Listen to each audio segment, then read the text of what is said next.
మైక్రోవేవ్లో ఆహారాన్ని వేడి చేయడం ఆరోగ్యానికి మంచిదని అనుకుంటున్నారా? మరోసారి ఆలోచించండి. మైక్రోవేవ్ ఆహారాన్ని వేడి మాత్రమే చేయదు, ఆహార అణువుల్ని మార్చి మ్యూటేట్ కూడా చేస్తుంది.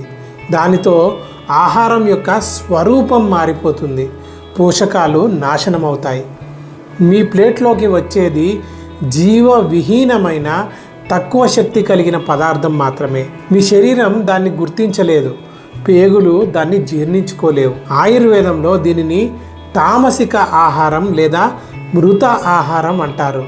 ఇది మీ శరీరంలో ఉన్న స్రోతస్సులను అంటే శక్తి మార్గాలను అవరోధిస్తాయి లేదా ఆపేస్తాయి. మీకు అలసట, మైకం, జ్వలనాన్ని ఉత్పన్నం చేస్తుంది.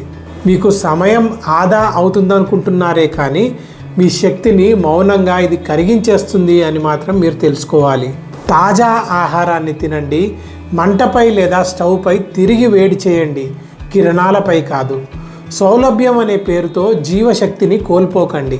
మైక్రోవేవ్ ఆహారాన్ని వేడి చేస్తుంది, కానీ నెమ్మదిగా మీ జీవితాన్ని నాశనం కూడా చేస్తుంది.